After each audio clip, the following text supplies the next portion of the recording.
Haleluya, shalom, selamat pagi Bapak Ibu yang diberkati oleh Tuhan Yesus. Pengkhotbah 7 ayat yang keempat mengatakan bahwa hati orang berhikmat ada di rumah duka, tetapi hati orang bodoh ada di rumah pesta. Saudara yang kasih Tuhan, belum lama ini saya dan mungkin juga jemaat sedang berduka. Karena kita baru saja kehilangan salah seorang kekasih kita pulang ke rumah Bapa di surga. Saudaraku, kematian pasti akan dialami oleh semua orang tanpa terkecuali, tanpa mengenal status dan juga usia. Saat di rumah duka itulah saudara, kita semua disadarkan kembali betapa fananya manusia ini, betapa terbatasnya hari-hari manusia hidup di dunia ini. Saudara, rumah duka menjadi tempat yang tepat untuk kita berefleksi diri. Pengkhotbah 7 ayat 2 di sana mengatakan, mari sama-sama kita baca. Pengkhotbah 7 ayat 2 dikatakan, pergi ke rumah duka lebih baik daripada pergi ke rumah pesta. Karena di rumah dukalah kesudahan setiap manusia. Hendaknya orang yang hidup memperhatikannya. Jelas sekali saudara perbedaan antara rumah duka dan rumah pesta. Di rumah duka orang berkesempatan untuk merenung, untuk mengkoreksi diri. Sedangkan di rumah pesta orang menjadi lupa diri, terlena dengan segala kenikmatan, kemewahan, kemabukan. Di rumah pesta semua orang berlomba-lomba ingin menunjukkan keakuannya, harga dirinya, status sosialnya, serta mengumbar hawa nafsunya.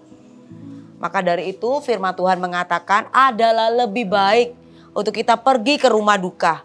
Sebab di sanalah, di tempat itulah kita sedang disadarkan tentang banyak hal dalam kehidupan ini. Bahwa hidup manusia itu begitu singkat. Saat kita pulang kembali ke rumah Bapa, kita tidak membawa apa-apa. Melainkan hanya membawa diri kita untuk dipertanggungjawabkan di hadapan Tuhan. Di rumah duka inilah kita belajar untuk merefleksi diri, merenungkan betapa fananya manusia, betapa terbatasnya waktu-waktu kita menjalani hidup di dunia ini.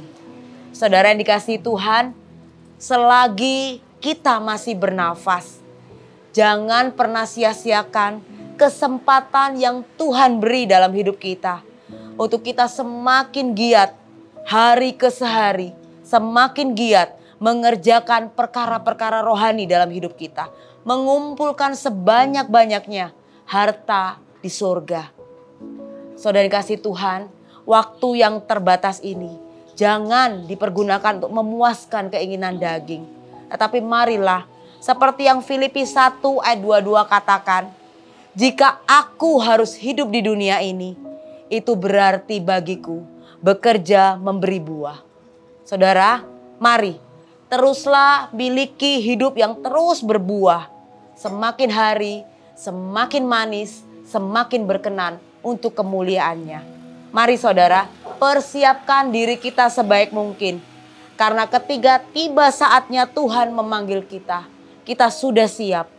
Hidup kita sudah jadi berkat. Puji Tuhan. Semangat pagi, semangat beraktivitas. Tuhan Yesus memberkati. Haleluya.